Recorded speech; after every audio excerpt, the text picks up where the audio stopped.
តោះជំរាបសួរពុកម៉ែបងប្អូនទាំងអស់គ្នាហ្នឹងហើយថ្ងៃហ្នឹងខ្ញុំសូមធ្វើคลิปវីដេអូនៃការប្រើជាមួយនឹងស្រោម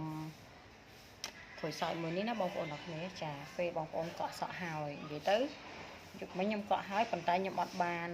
លាបទេអញ្ចឹងខ្ញុំអាចលាបពេលព្រឹកបានណាបងប្អូនទាំងអស់គ្នាចាអានេះខ្ញុំប្រើអាបាញ់នៅខាងលើ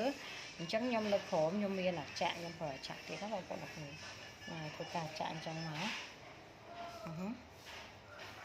ចាក់ពេញបងប្អូនអរគ្នាចាក់គល់សក់ហ្នឹងឲ្យពេញចឹងមកណាបងប្អូនអរគ្នាហ្នឹងហើយ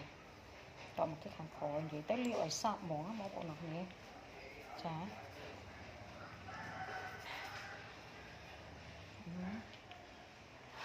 ្នឹងបន្ទាប់ពីលាបអញ្ចឹងហើយបងប្អូនឆ្លីម៉ាសាថ្នមចាបងប្អូនធ្វើការឆ្លីម៉ាសាថ្នមអញ្ចឹងហើយតានីថាកូនសក់បងប្អូនដោះលឿនខ្លាំងមែនតើនេះខ្ញុំទៅកាត់ទៀតកាត់ម្សិលមិញហ្នឹងហើយនេះពេលខ្ញុំប្រើគឺវាដោះអញ្ចឹងបងប្អូនទាំងគ្នាចាថារយៈពេល3ខែចាគឺកូនសក់ហ្នឹងដោះបានច្រើនខ្លាំងអញ្ចឹងនិយាយទៅសក់ខ្ញុំវារៀងអាសាកាត់ទៀតហ្នឹងហើយអញ្ចឹងបងប្អូនត្រូវការអាចរកនៅ